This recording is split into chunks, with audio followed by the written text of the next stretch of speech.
I'd like to tell you about the strangest secret in the world.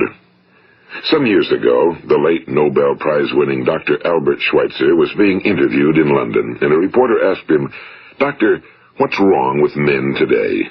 And the great doctor was silent a moment, and then he said, "Men simply don't think." It's about this that I want to talk with you. We live today in a golden age. This is an era that man has looked forward to, dreamed of, and worked toward for thousands of years. But since it's here, we pretty well take it for granted. We in America are particularly fortunate to live in the richest land that ever existed on the face of the earth, a land of abundant opportunity for everyone. But do you know what happens? Well, let's take 100 men who start even at the age of 25. Do you have any idea what will happen to those men by the time they're 65? These 100 men who all start even at the age of 25 believe they're going to be successful. If you asked any one of these men if he wanted to be a success, he'd tell you he did.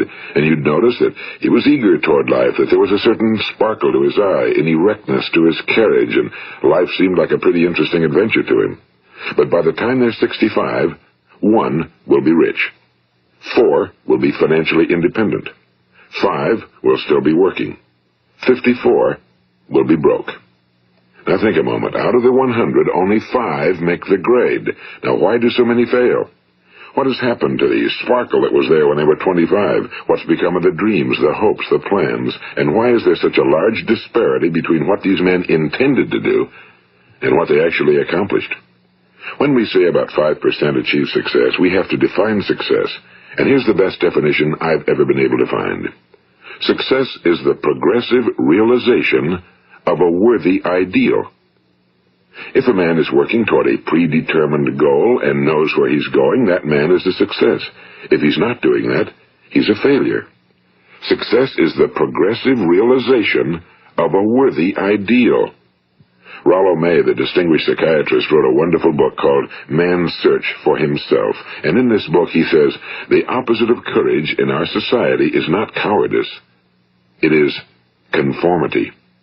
And there you have the trouble today. It's conformity, people acting like everyone else without knowing why, without knowing where they're going. Now think of it. In America right now, there are over 18 million people 65 years of age and older. And most of them are broke. They're dependent on someone else for life's necessities.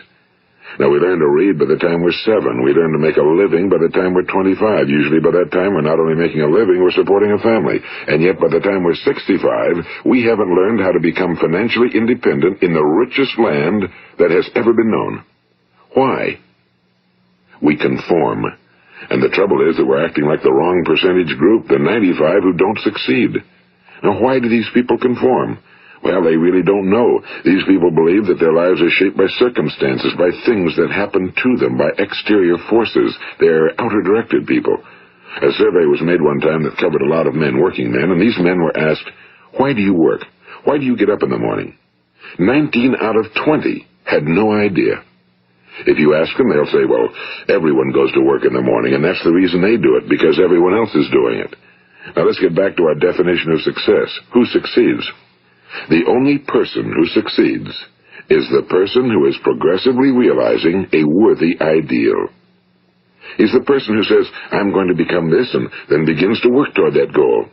I'll tell you who the successful people are. A success is the school teacher who's teaching school because that's what he or she wants to do. The success is the woman who's a wife and mother because she wanted to become a wife and mother and is doing a good job of it.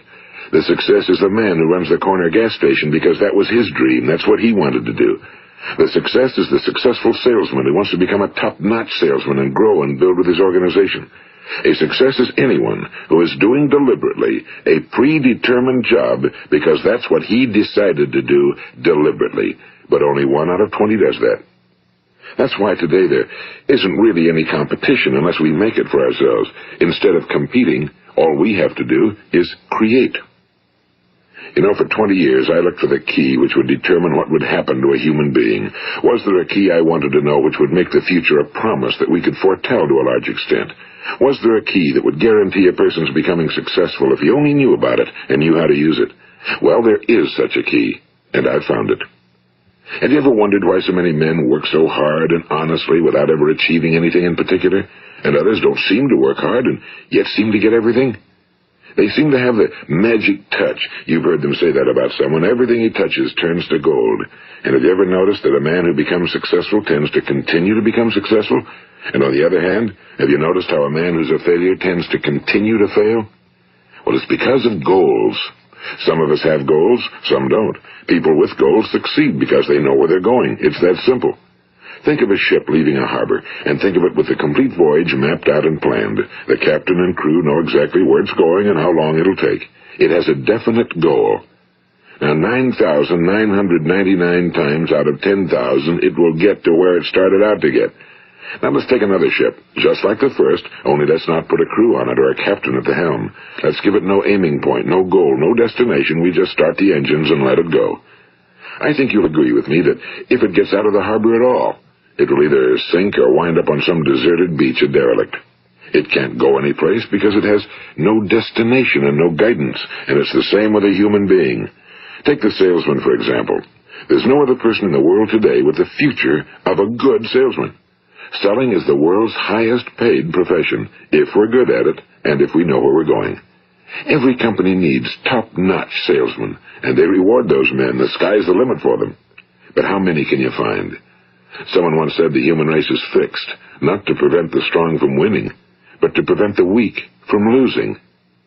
The American economy today can be likened to a convoy in time of war. The entire economy is slowed down to protect its weakest link, just as the convoy had to go at the speed that would permit its slowest vessel to remain in formation. That's why it's so easy to make a living today. It takes no particular brains or talent to make a living and support a family today. So we have a plateau of so-called security, if that's what a person's looking for.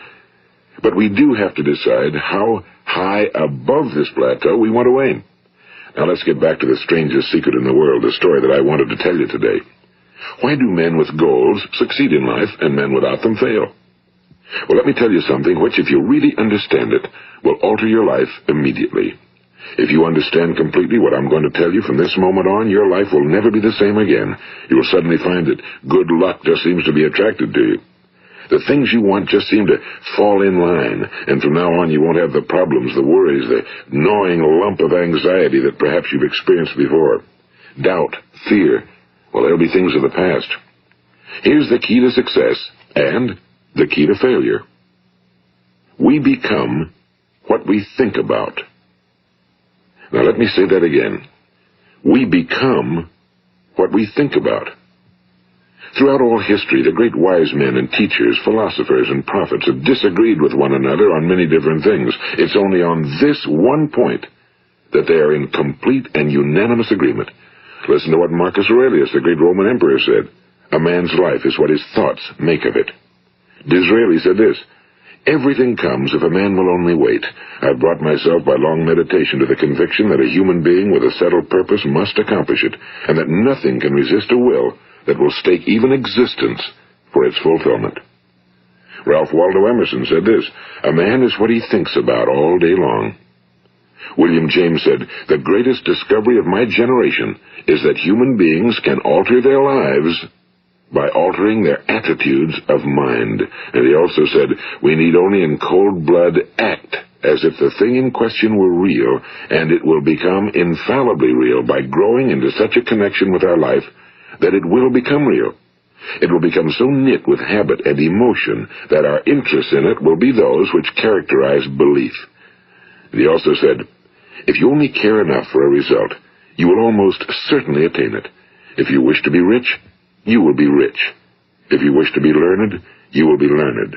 If you wish to be good, you will be good. Only you must then really wish these things and wish them exclusively, and not wish at the same time 100 other incompatible things just as strongly. In the Bible, you read in Mark 9:23, if thou canst believe, all things are possible to him that believeth. My old friend Dr. Norman Vincent Peale put it this way, this is one of the greatest laws in the universe. Fervently do I wish I had discovered it as a very young man. It dawned upon me much later in life, and I found it to be one of the greatest, if not my greatest discovery outside of my relationship to God. The great law, briefly and simply stated, is that if you think in negative terms, you will get negative results. If you think in positive terms, you will achieve positive results. That is the simple fact, he went on to say, which is at the basis of an astonishing law of prosperity and success. In 3 words, believe and succeed. William Shakespeare put it this way: our doubts are traitors and make us lose the good we oft might win by fearing to attempt. George Bernard Shaw said, people are always blaming their circumstances for what they are. I don't believe in circumstances. The people who get on in this world are the people who get up and look for the circumstances they want, and if they can't find them, make them. Well, it's pretty apparent, isn't it? And every person who discovered this for a while believed that he was the first one to work it out. We become what we think about. Now, it stands to reason that a person who's thinking about a concrete and worthwhile goal is going to reach it, because that's what he's thinking about, and we become what we think about. Conversely, the man who has no goal, who doesn't know where he's going, and whose thoughts must therefore be thoughts of confusion and anxiety and fear and worry, becomes what he thinks about. His life becomes one of frustration and fear and anxiety and worry. And if he thinks about nothing, he becomes nothing. Now, how does it work? Why do we become what we think about? Well, I'll tell you how it works as far as we know. Now, to do this, I want to tell you about a situation that parallels the human mind. Suppose a farmer has some land, and it's good fertile land. Now, the land gives the farmer a choice. He may plant in that land whatever he chooses. The land doesn't care. It's up to the farmer to make the decision. Now, remember, we're comparing the human mind with the land because the mind, like the land, doesn't care what you plant in it. It will return what you plant, but it doesn't care what you plant. Now, let's say that the farmer has 2 seeds in his hand. One is a seed of corn. The other is nightshade, a deadly poison. He digs 2 little holes in the earth, and he plants both seeds, one corn, the other nightshade. He covers up the holes, waters, and takes care of the land, and what will happen? Invariably, the land will return what's planted. As it's written in the Bible, as ye sow, so shall ye reap. Now remember, the land doesn't care. It'll return poison in just as wonderful abundance as it will corn. So up come the 2 plants, one corn, one poison.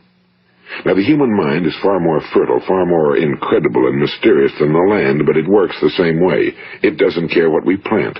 Success, failure. A concrete, worthwhile goal, or confusion. Misunderstanding, fear, anxiety, and so on. But what we plant, it must return to us. You see, the human mind is the last great unexplored continent on Earth. It contains riches beyond our wildest dreams. It will return anything we want to plant. Now, you might say, well, if that's true, why don't people use their minds more? Well, I think they figured out an answer to that one, too. Our mind comes as standard equipment at birth. It's free, and things that are given to us for nothing we place little value on. Things that we pay money for, we value. The paradox is that exactly the reverse is true. Everything that's really worthwhile in life came to us free. Our minds, our souls, our bodies, our hopes, our dreams, our ambitions, our intelligence, our love of family and children and friends and country, all these priceless possessions are free. But the things that cost us money are actually very cheap and can be replaced at any time. A good man can be completely wiped out and make another fortune. He can do that several times. Even if our home burns down, we can rebuild it. But the things we got for nothing, we can never replace. The human mind isn't used because we take it for granted. Familiarity breeds contempt. It can do any kind of job we assign to it, but generally speaking, we use it for little jobs instead of big, important ones. Universities have proved that most of us are operating on about 10% or less of our abilities. So decide now, what is it you want? Plant your goal in your mind. It's the most important decision you'll ever make in your entire life. What is it you want? Do you want to be an outstanding salesman? A better worker at your particular job? Do you want to go places in your company? In your community? Do you want to get rich? All you've got to do is plant that seed in your mind, care for it, work steadily toward your goal, and it will become a reality. It not only will, there's no way that it cannot. You see, that's a law, like the laws of Sir Isaac Newton, the laws of gravity. If you get on top of a building and jump off, you'll always go down. You'll never go up, and it's the same with all the other laws of nature. They always work. They're inflexible. Think about your goal in a relaxed, positive way. Picture yourself in your mind's eye as having already achieved this goal. See yourself doing the things you will be doing when you've reached your goal. Ours has been called the phenobarbital age, the age of ulcers and nervous breakdowns and tranquilizers. At a time when medical research has raised us to a new plateau of good health and longevity, far too many of us worry ourselves into an early grave trying to cope with things in our own little personal ways without learning a few great laws that will take care of everything for us. These things we bring on ourselves through our habitual way of thinking. Every one of us is the sum total of his own thoughts. He is where he is because that's exactly where he really wants to be, whether he'll admit that or not. Each of us must live off the fruit of his thoughts in the future, because what you think today and tomorrow, next month and next year, will mold your life and determine your future. You're guided by your mind. I remember one time I was driving through eastern Arizona, and I saw one of those giant earth-moving machines roaring along the road at about 35 miles an hour with what looked like 30 tons of dirt in it. A tremendous, incredible machine, and there was a little man perched way up on top with the wheel in his hands guiding it. And as I drove along, I was struck by the similarity of that machine to the human mind. Just suppose you're sitting at the controls of such a vast source of energy. Are you going to sit back and fold your arms and let it run itself into a ditch? Or are you going to keep both hands firmly on the wheel and control and direct this power to a specific, worthwhile purpose? It's up to you. You're in the driver's seat. You see, the very law that gives us success is a two-edged sword. We must control our thinking. The same rule that can lead a man to a life of success, wealth, happiness, and all the things he ever dreamed of for himself and his family. That very same law can lead him into the gutter. It's all in how he uses it, for good or for bad. This is the strangest secret in the world. Now, why do I say it's strange, and why do I call it a secret? Actually, it isn't a secret at all. It was first promulgated by some of the earliest wise men, and it appears again and again throughout the Bible, but very few people have learned it, understand it. That's why it's strange, and why for some equally strange reason it virtually remains a secret. I believe that you could go out and walk down the main street of your town and ask one man after another what the secret of success is, and you probably wouldn't run into one man in a month who could tell you. Now, this information is enormously valuable to us if we really understand it and apply it. It's valuable to us not only for our own lives, but the lives of those around us, our families, employees, associates, and friends. Life should be an exciting adventure. It should never be a bore. A man should live fully, be alive. He should be glad to get out of bed in the morning. He should be doing a job he likes to do because he does it well. One time I heard Grove Patterson, the great late editor-in-chief of the Toledo Daily Blade, make a speech, and as he concluded his speech, he said something I've never forgotten. He said, "My years in the newspaper business have convinced me of several things. Among them, that people are basically good, and that we came from someplace, and we're going someplace. So we should make our time here an exciting adventure. The architect of the universe didn't build a stairway leading nowhere." And the greatest teacher of all, the carpenter from the plains of Galilee, gave us the secret time and time again. As ye believe, so shall it be done unto you. I've explained the strangest secret in the world and how it works. Now, on this side, I want to explain how you can prove to yourself the enormous returns possible in your own life by putting this secret to a practical test. I want you to make a test that will last 30 days. It isn't going to be easy, but if you'll give it a good try, it will completely change your life for the better. Now, back in the 17th century, Sir Isaac Newton, the English mathematician and natural philosopher, gave us some natural laws of physics which apply as much to human beings as they do to the movement of bodies in the universe. And one of these laws is that for every action, there is an equal and opposite reaction. Simply stated, as it applies to you and me, it means we can achieve nothing without paying the price. The results of your 30-day experiment will be in direct proportion to the effort you put forth. To be a doctor, you must pay the price of long years of difficult study. To be successful in selling, and remember that each of us succeeds to the extent of his ability to sell. Selling our families on our ideas, selling education in schools, selling our children on the advantages of living the good and honest life, selling our associates and employees on the importance of being exceptional people. To, of course, the profession of selling itself.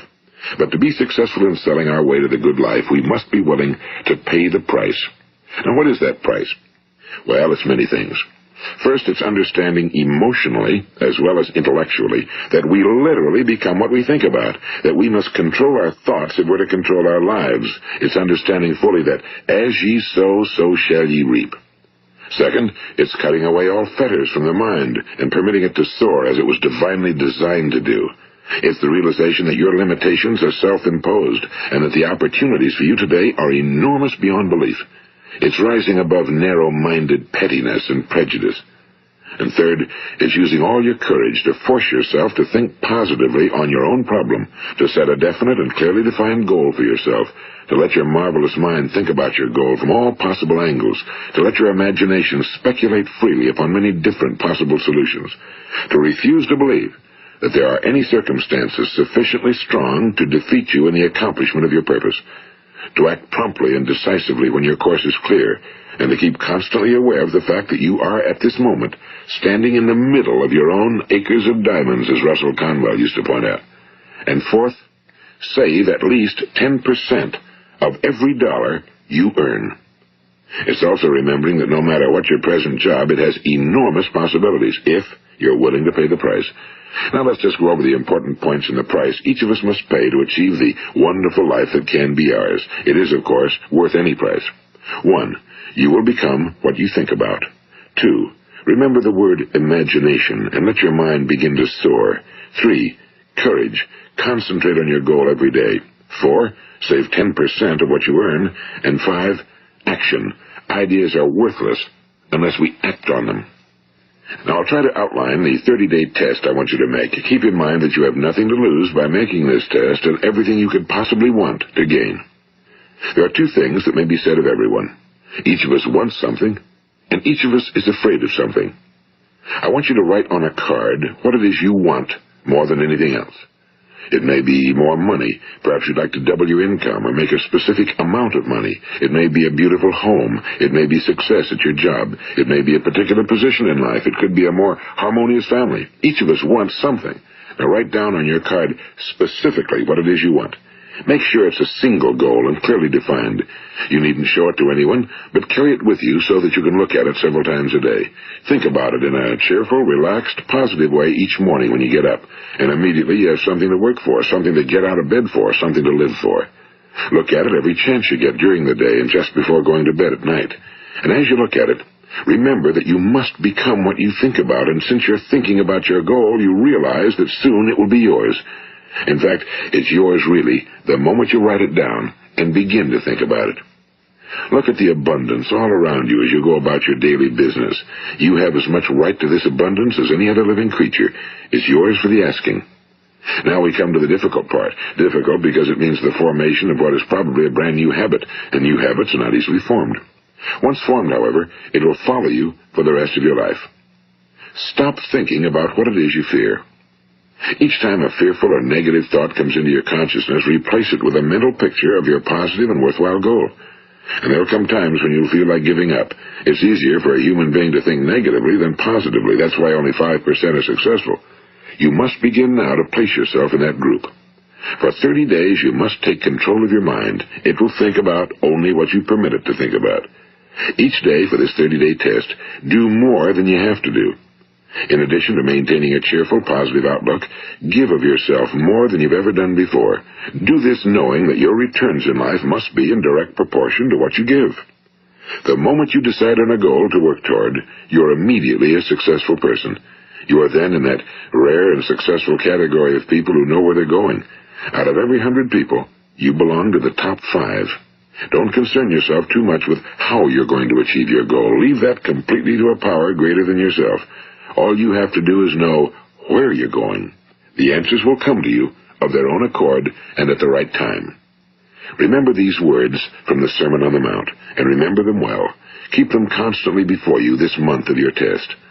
Ask, and it shall be given you. Seek, and ye shall find. Knock, and it shall be opened unto you. For every one that asketh receiveth, and he that seeketh findeth, and to him that knocketh it shall be opened. It's as marvelous and as simple as that. In fact, it's so simple that in our seemingly complicated world, it's difficult for an adult to understand that all he needs is a purpose and faith. For 30 days, Do your very best. If you're a salesman, go at it as you've never done before, not in a hectic fashion, but with the calm, cheerful assurance that time well spent will give you the abundance in return you deserve and want. If you're a homemaker, devote your 30-day test to completely giving of yourself without thinking about receiving anything in return, and you'll be amazed at the difference it makes in your life. No matter what your job, do it as you've never done it before for 30 days. And if you've kept your goal before you every day, you'll wonder and marvel at this new life you've found. Dorothea Brand, the outstanding editor and writer, discovered it for herself and tells about it in her fine book, Wake Up and Live. Her entire philosophy is reduced to the words, act as though it were impossible to fail. She made her own test with sincerity and faith, and her entire life was changed to one of overwhelming success. Now, you make your test for 30 full days.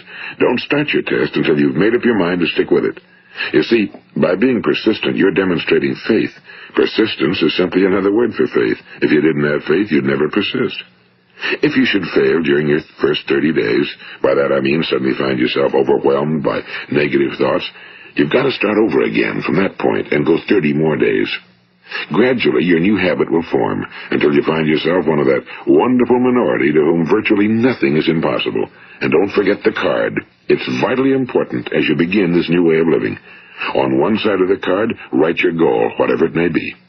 On the other side, write the words we've quoted from the Sermon on the Mount. Ask, and it shall be given you. Seek, and ye shall find. Knock, and it shall be opened unto you. Nothing great was ever accomplished without inspiration. See that during these crucial first 30 days, your own inspiration is kept at a peak. And above all, don't worry. Worry brings fear, and fear is crippling. The only thing that can cause you to worry during your test is trying to do it all yourself. Know that all you have to do is hold your goal before you. Everything else will take care of itself.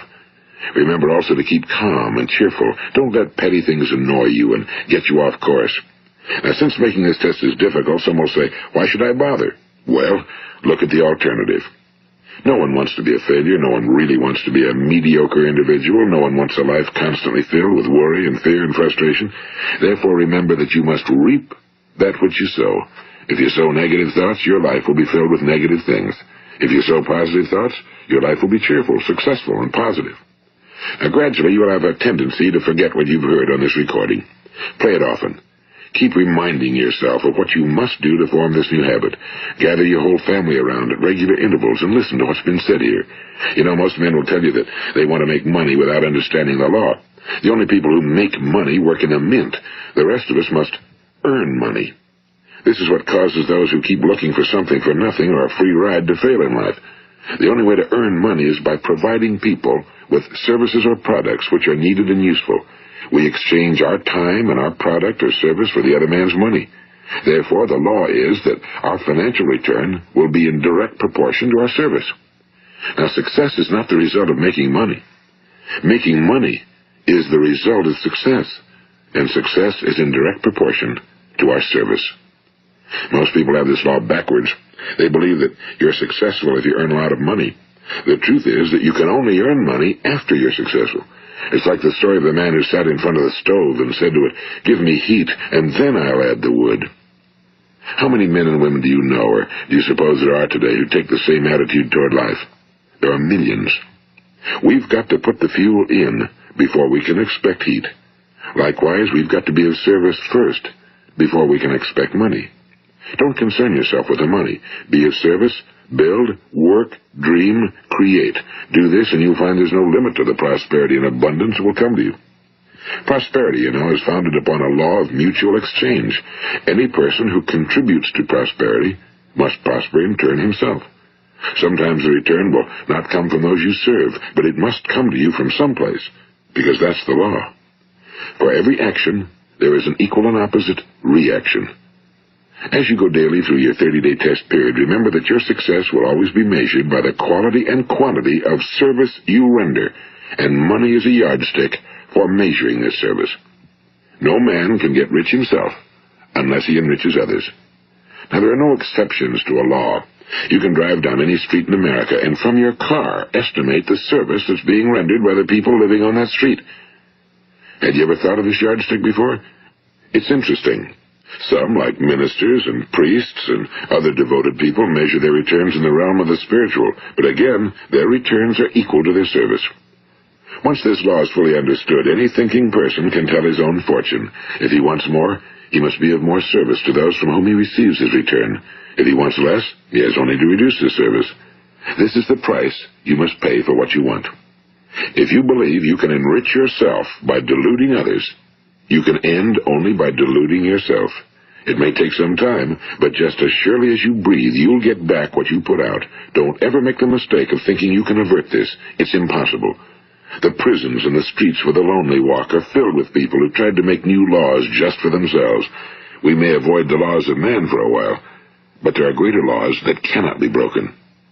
An outstanding medical doctor recently pointed out 6 steps that will help you realize success. 1. Set yourself a definite goal. 2. Quit running yourself down. 3. Stop thinking of all the reasons why you cannot be successful and instead think of all the reasons why you can. 4. Trace your attitudes back through your childhood and try to discover where you first got the idea you couldn't be successful, if that's the way you've been thinking. 5. Change the image you have of yourself by writing out a description of the person you would like to be. And 6. Act the part of the successful person you have decided to become. The doctor who wrote those words is a noted West Coast psychiatrist, Dr. David Harold Fink. Do what the experts since the dawn of recorded history have told you must do. Pay the price by becoming the person you want to become. It's not nearly as difficult as living unsuccessfully.